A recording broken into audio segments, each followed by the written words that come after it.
Hello and welcome to What's Your Story? Today we have a very interesting and intriguing guest, very different than the guest I have most of the time, but it's only apropos that we should have this man being here in Las Vegas because Dennis Rhinevault is a sports bettor, and so we're going to talk about betting. Yes. Welcome. We're so glad to have you here. Thank you. My pleasure. Yeah, so tell my audience a little bit about what a sports bettor does. I mean, I think I know, but a lot of people might not fully understand because many of us think it's illegal, but we're in Nevada, so it's certainly not illegal, right? It's not illegal, and I believe it's legal now in about 30 states. And in Las Vegas, you can go to any casino, fund your account, and download an app. And then you don't even have to go to the casino then. You can, as long as you're in the boundaries of the state, you can make bets on your phone via the apps. Wow, times have changed, haven't they? Definitely. No meeting people in the back alley or anything like that. You can waltz right into the casino and exchange money that way, and as I said, you can just make the bets right on the app. Right. Now, how did you get into this? Well, I vividly remember in the mid-'60s when O.J. Simpson was playing for USC, my father and a friend of his betting each other on the bowl games.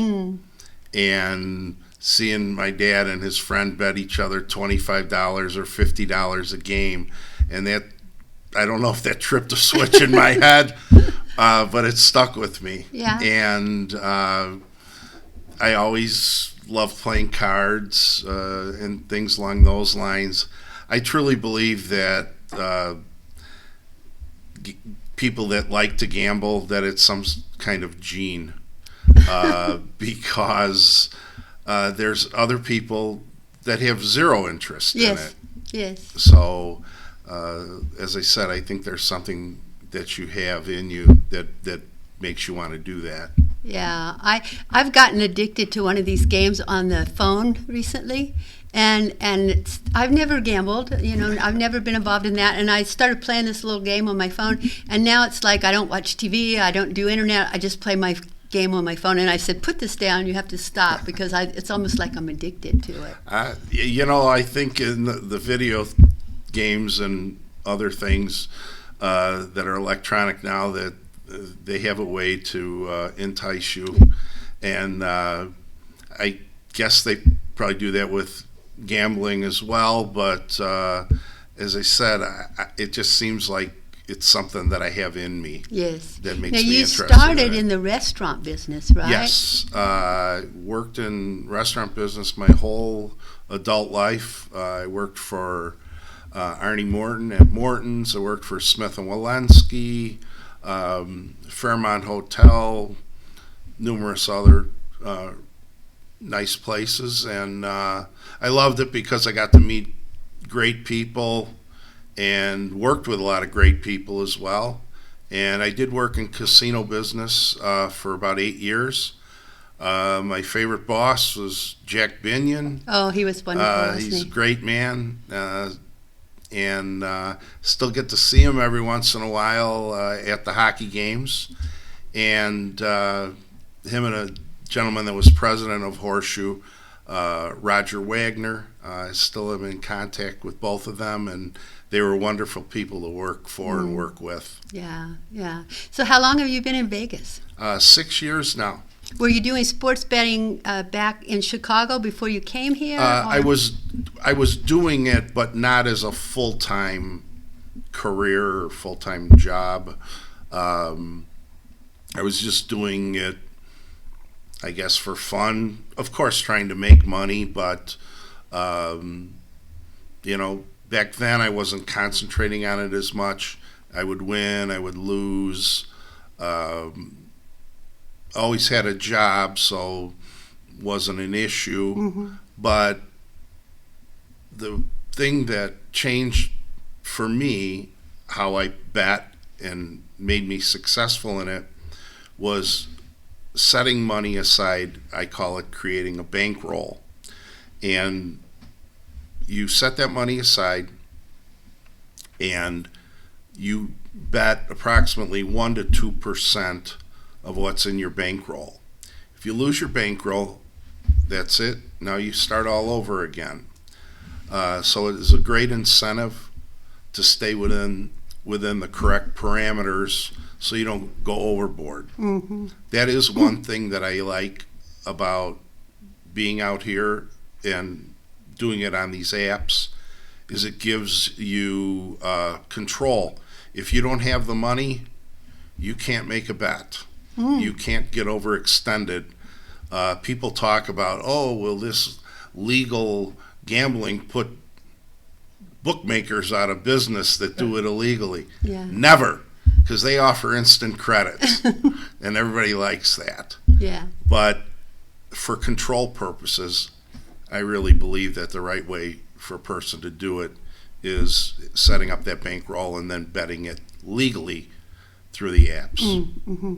And to stick within a certain perimeter of a percentage of how much you're going to bet, and then if you lose that, you stop until you replace that in your bankroll, right? That's the way I do, and that's what I would recommend to anybody. Through my website, I'm trying to educate people a little bit. I'm giving out my plays for free until April 1st. I started April 1st of this year, and I'll be ending at April 1st of next year. Anybody who would have followed me or does follow me, if they bet $1,000 on every game that I've put out so far for free, they'd be up approximately $30,000. My goodness. So I'm trying to show control and also how to win. And eventually, starting next year, I will start charging for it. But I also want to show that I know what I'm doing. One of the things that I see from other people that do the same thing I do and sell picks is they make crazy claims about how much they win, also crazy claims of how much to bet. This is a 10-star pick. For me, all my picks are the same. I have certain criteria that they have to meet to become a play, and if they don't meet it, it's not a play. But I bet all mine the same. That also, to me, helps you control things. Mm-hmm. So you don't go overboard and think one thing is better than the other. I've never seen that exist. I don't understand. Yeah. Well, I do understand why, because it's a sales technique or a marketing technique. Right, yeah. But it's not something that I believe in. Yeah. Now, you had some notebooks where you were keeping track of things written down, whereas a lot of people use internet or computers to keep track, right? I'm old-fashioned when it comes to that.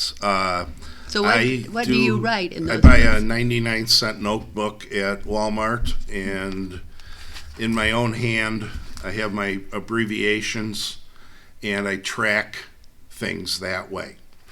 There's a book that I've been featured in. It's called Sports Betting for Winners, and the fellow Rob that wrote the book, he mentioned my techniques to some other people, guys that are sports writers or that run sports books, and they laughed and said, nobody still does it that way.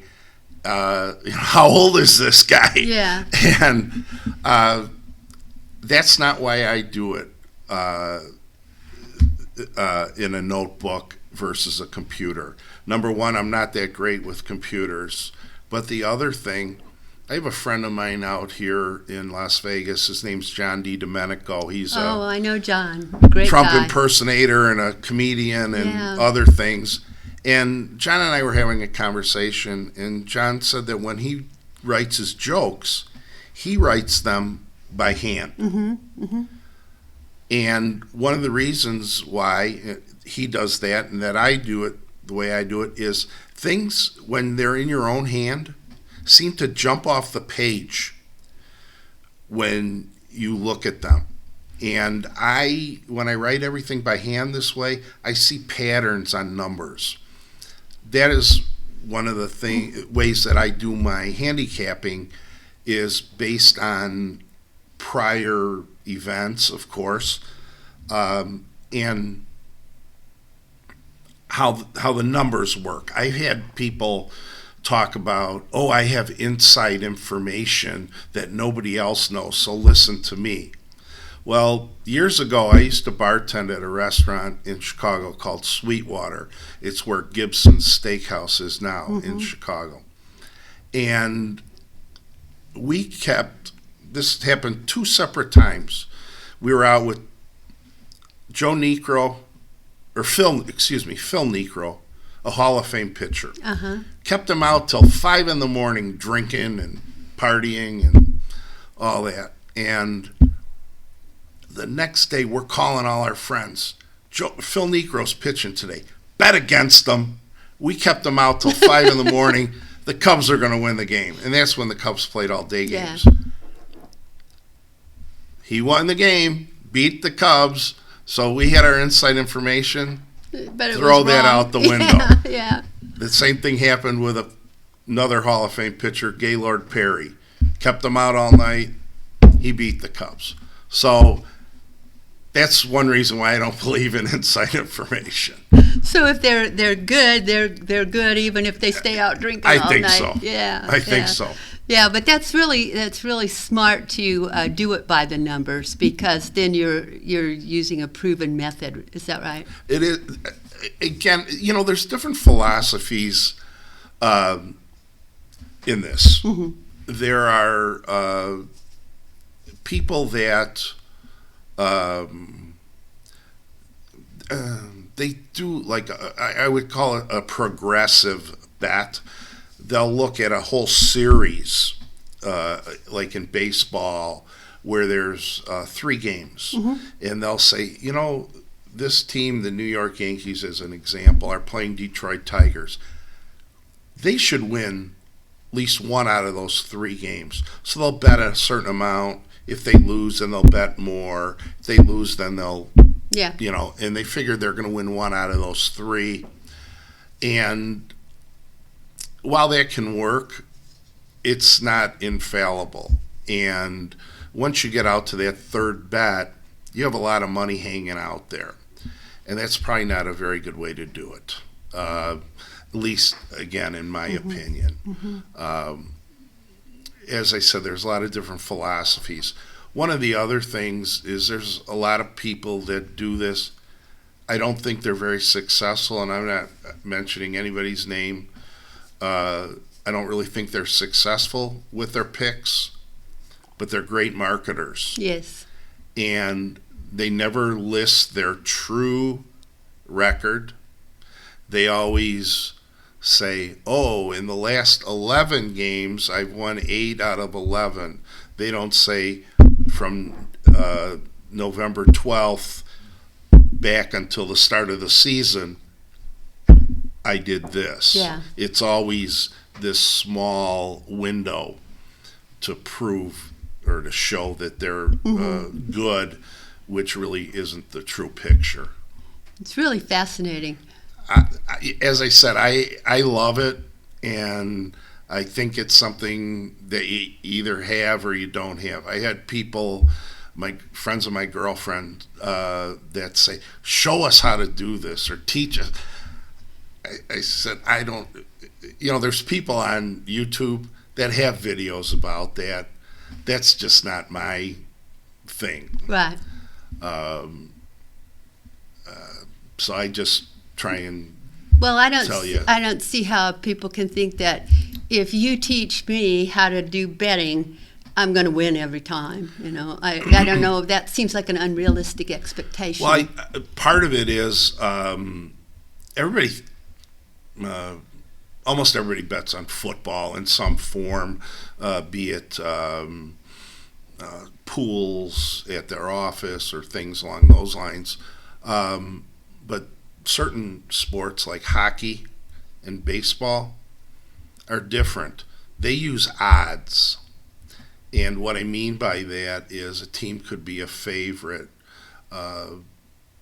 Like the other night, I went to the Golden Knights game. They were playing Seattle, and the Golden Knights were 130 minus 130, which means to win $100, you'd have to put up $130.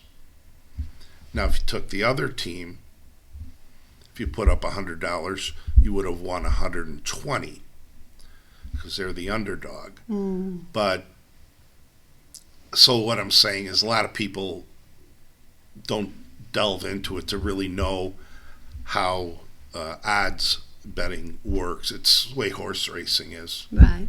So I found it interesting that you said that those numbers jump off the page at you when you write it by hand, because a few years ago I wrote a book called Conquer the Brain Drain, and it was a study of our brain. And one of the things that I learned in doing that was that when you do cursive writing, it makes an imprint on your brain. You have a tendency to remember it better.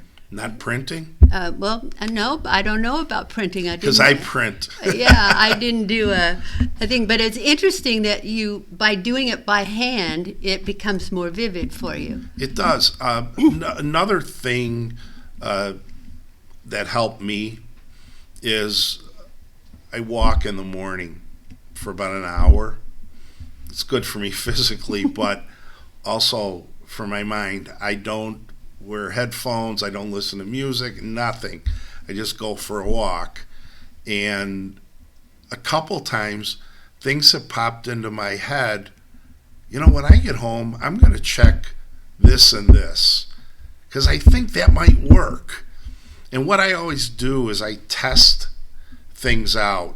Now, because of computers, which even though I don't use them to track my information, I can use them to look up old information to test things out. And that's what I will do. If I come up with an idea, I'll go back 3 years and look at all those numbers and write them all down by hand again to see if my idea will work.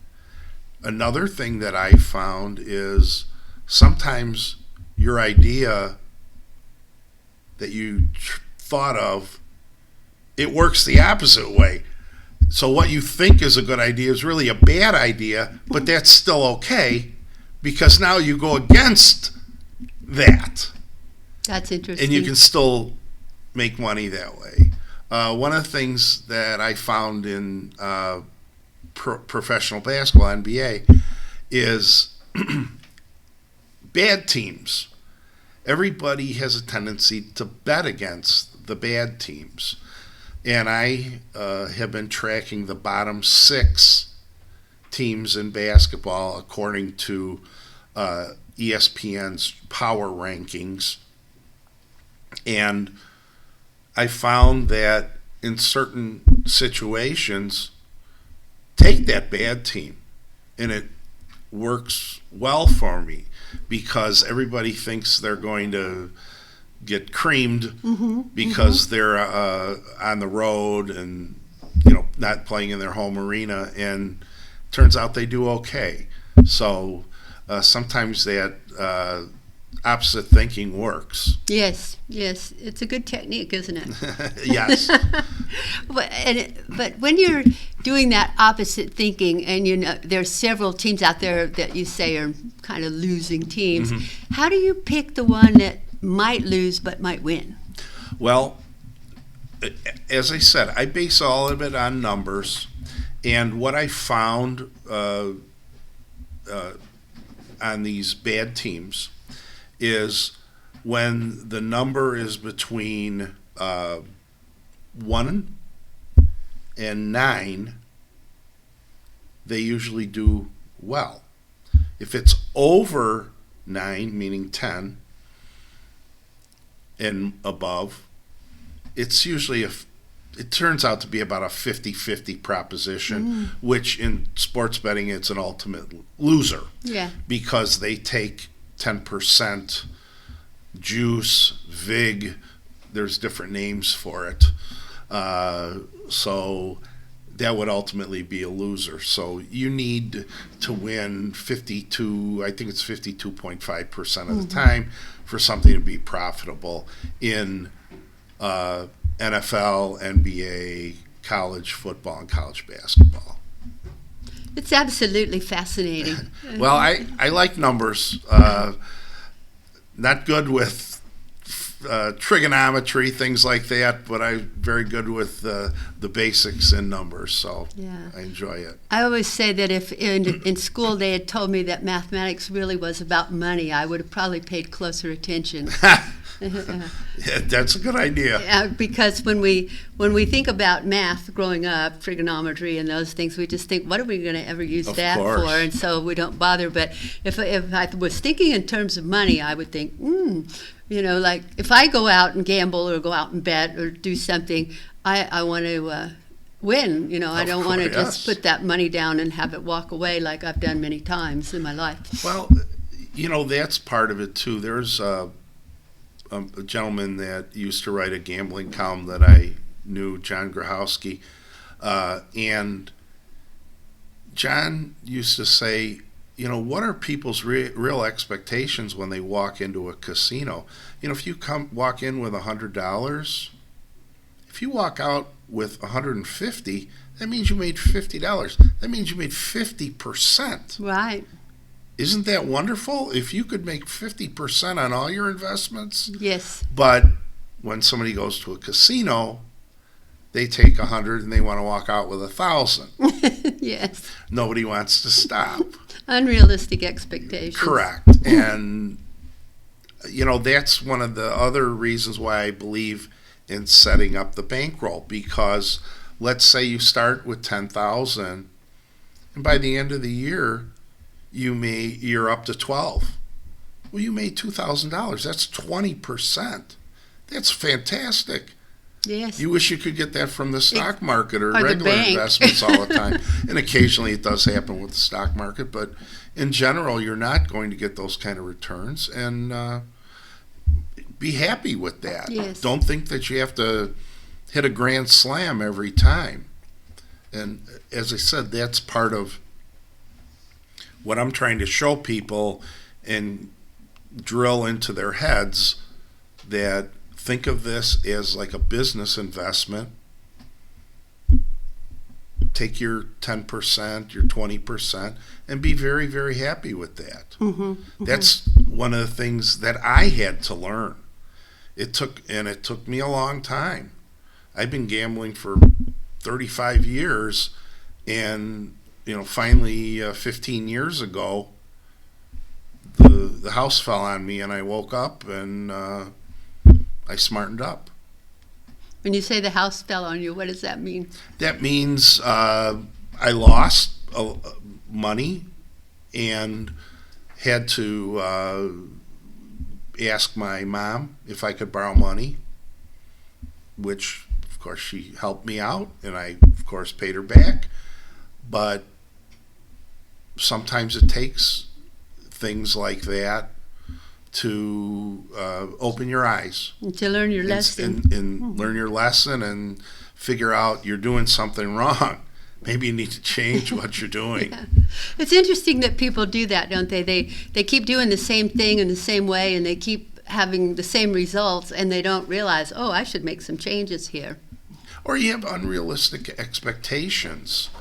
As I said, everybody wants to knock it out of the park every time with investments, not just gambling, but in most things, and are disappointed if they didn't pick Tesla and they only got a stock that returned them 10%. Right. We'll be happy with that. Yes. We always have a tendency to want more, I think. That's human nature. That's human nature. So tell my audience again the name of the book that you're in. We're going to show a picture of it. Okay. And and the author of the book? The book is called Sports Betting for Winners. The author is Rob Mish, and Rob is also, besides being a book writer, he is a every Saturday columnist for the Chicago Sun-Times, and Rob has written 2 articles on me in the Chicago Sun-Times, and they're featured on the website as well as the book. And he's a great fella. He's written books on Bryce Harper as well, Las Vegas resident. So check him out. He's really a good man. And let's tell the audience as well how they can get in touch with you or find out more about you. Okay, thank you. My website is vslasvegas.com. The VS stands for Van Sports. My middle name is Van. That's why I use that for my company name. And you can sign up via email for my free picks. As I said, they'll be free until April 1st of next year. And all the articles are posted and some other information about me as well. Great. It's interesting you say you used your middle name because you think that Rhinevault is too hard for people. Actually, your name isn't that hard, but I can see why using a shorter name would make it easier for people. Yeah. Well, when the first time Rob wrote an article about me, I didn't use my real name. He used a half of a fake name for me. We called myself Van Smith. And then after I decided to start this website, obviously I had to be out front and couldn't use a nom de plume anymore. I had to use my real name. So that's why I did it that way. Yeah. Well, I sure do thank you for being here today and being on the show. This has been fun. Thank you. I need to learn more about this betting so I can go feed my addiction. Well, we'll help you out with that, I promise. Thank you. Thank you for being pleasure. here. I appreciate it. Thank you. And thank you for being here with us today. And if you'll stay tuned for just a minute, we have an offer for you about writing your own story and maybe even having you on the show, because a lot of people would love to hear your story. Do you want to write a book, but you're not sure where to start? Well, what better time than now? You can learn how to plan, write, and launch your book in just 4 weeks. Writing and publishing a book can give you huge exposure, and when done right, will help you establish expertise and authority in your market. When it comes to creating and launching your book, it may be tempting to just dive into the world of writing and publishing, but this can leave you feeling scattered, uncertain of your message, and overwhelmed by your to-do list. This is why so many people give up and books go unpublished and stories go untold. Planning is the answer, and that's exactly what this e-course will help you do every step of the way. When you have a plan in place for how you'll write, publish, and market your book, the process is much more enjoyable and achievable. Go to my website now, JudyMoreo.com. That's JudyMoreo.com, and learn how.